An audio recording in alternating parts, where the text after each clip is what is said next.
Novembar je ključni mjesec za voćare jer predstavlja prijelaz između aktivne sezone rasta i pripreme za zimu. Održavanje voćnjaka u ovom periodu može osigurati zdravlje stabala, kvalitetniji urod u narednoj sezoni te smanjiti rizik od bolesti i štetnika. U novembru se obavljaju mnogi važni radovi koji su neophodni za dugoročno očuvanje voćnjaka. Ostanite s nama i saznajte koji su to poslovi koje je sada neophodno odraditi prije zime i niskih temperatura, kako bi vas vaše voćke naredne sezone obradovale obiljem plodova. Jedan od najvažnijih poslova u novembru je berba kasnih sorti voća poput jabuka, krušaka i dunja. Ove sorte dostižu zrelost krajem oktobra, a pravilna berba je ključna kako bi se voće što duže održalo. Pri branju je važno paziti da se ne ošteti kožica ploda, jer to može ubrzati kvarenje. Voće se skladišti u suhim i hladnim prostorima, a optimalna temperatura za skladištenje je između 0 i 4 stepena. Rezidba u novembru je bitan korak u održavanju zdravlja stabala. Ovaj tip rezidbe, poznat kao sanitarna rezidba, podrazumijeva uklanjanje oštećenih, suhih i bolesnih grana. Na ovaj način smanjuje se rizik od širenja bolesti i gljivičnih infekcija koje mogu ozbiljno naštetiti stablu. Također, uklanjanje bolesnih grana omogućava bolje prozračivanje krošnje, što smanjuje pojavu gljivica i poboljšava razvoj mladih grana u narednoj sezoni. Prilikom sanitarne rezidbe treba koristiti čiste i oštre alate kako bi rezovi bili precizni, a rane na stablu što manjih dimenzija. Veće rane se mogu premazati voćarskim voskom kako bi se spriječio ulazak patogena u tkivo stabla. Vrlo je važno da je alat kvalitetan, a danas je vrlo jednostavno pronaći i alate koji nam olakšavaju posao. Iako je orezivanje stabala voća fizički naporno, najviše za ruku, mi smo olakšanje pronašli u upotrebi električnih škara koje imaju ergonomsku držku, lagane su i praktične, a samo malim laganim klikom i bez ikakvog napora za nas, one odrežu granu jako precizno. Nakon što lišće počne opadati, vrlo je važno obratiti pažnju na čišćenje voćnjaka od tog opalog lišća, ali i plodova. Oni naime mogu biti izvor bolesti i sklonište za štetočine koje prezimljavaju. Upravo iz tog razloga je preporučljivo redovno uklanjati opale dijelove biljaka i spaliti ih, čim se smanjuje širenje bolesti poput krastavosti jabuka ili pepelnice. Naravno, ukoliko su vaše voćke bile zdrave, bilo bi šteta ne iskoristiti opalo lišće kako bi napravili kompost, to jest listinac. Lišće se može dodati na kompostnu hrpu sa ostalim prirodnim materijalima koje prikupljate ili se može napraviti poseban kompost od lišća, to jest listinac. Nakon 6 mjeseci do godinu dana imati ćete odlično hranjivo za biljke u vrtu ili voćnjaku. Osim čišćenja voćnjaka, tokom novembra se mogu primijeniti i preventivna prskanja bakrenim preparatima.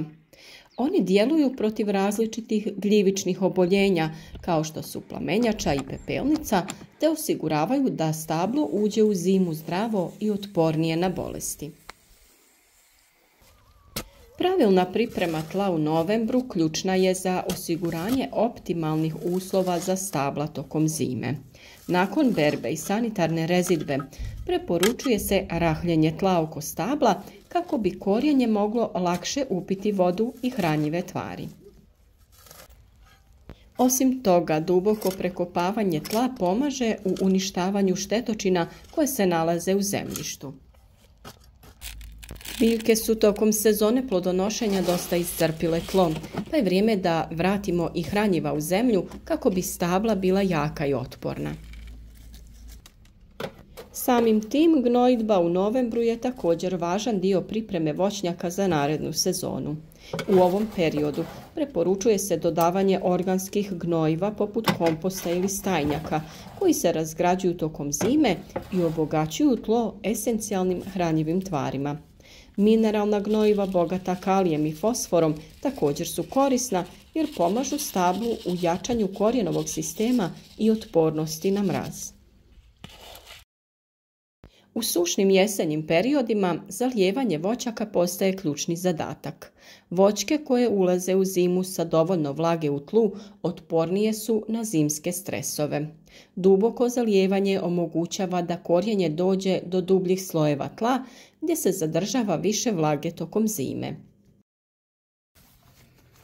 Pored zalijevanja, voćke je važno pripremiti za niske temperature. Mlađa stabla su posebno osjetljiva na mraz, pa se preporučuje zaštita debla omotavanjem slamom, kukuruzovinom, jutanim vrećama ili specijalnim zaštitnim mrežama. Ova zaštita sprječava pucanje kore uslijed niskih temperatura i temperaturnih oscilacija, te osigurava bolje prezimljavanje stabla. Kada nas neko pita kada je vrijeme za sadnju voćaka, nerijetko se našalimo da je to prije 5 godina. Kažemo to iz razloga što se često propusti prilika za sadnju, a uvijek i na malom posjedu ima mjesta za barem nekoliko voćaka koje će vam dati vaše domaće i zdrave plodove.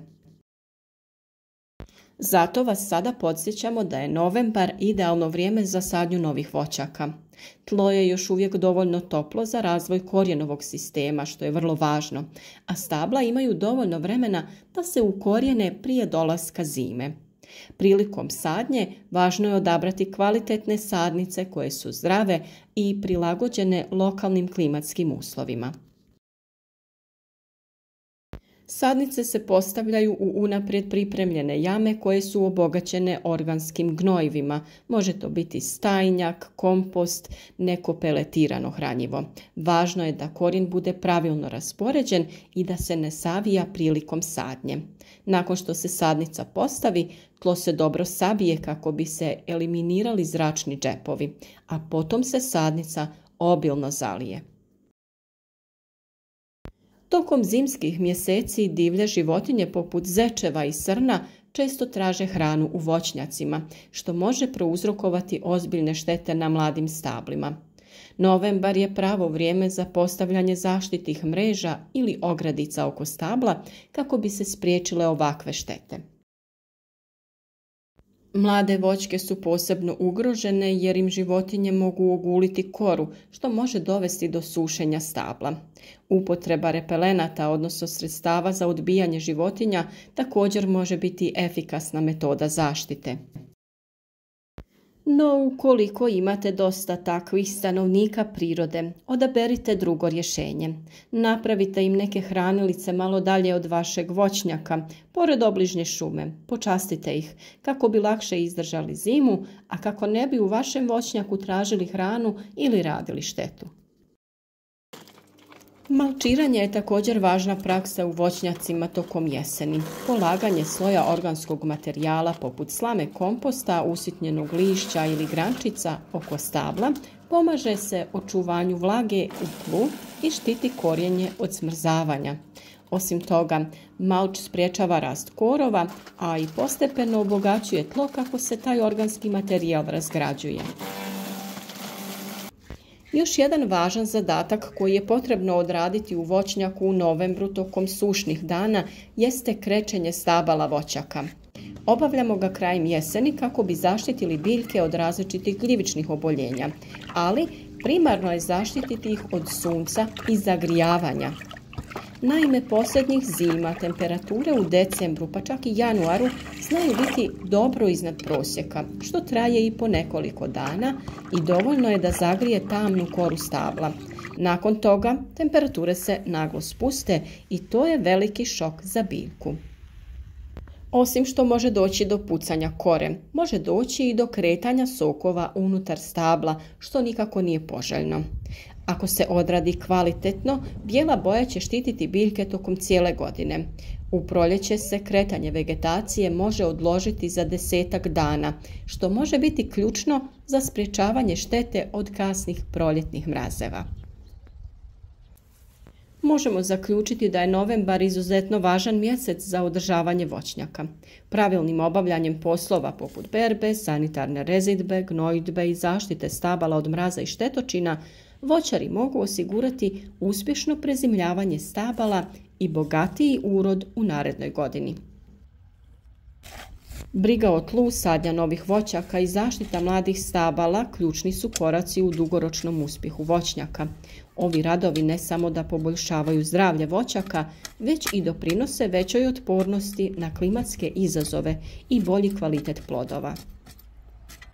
Kako bi sve te poslove odradili uspješno, ostanite s nama u narednom periodu jer ćemo sve teme odvojeno i detaljno da odradimo. Pokazati ćemo kako se urezuju voćke, kako se okopavaju i prihranjuju, kako se sade nove sadnice, dati vam detaljan recept za pripremu sredstava za zaštitu i pripremu kreča sa neophodnim dodacima za kvalitetno krečenje voćaka.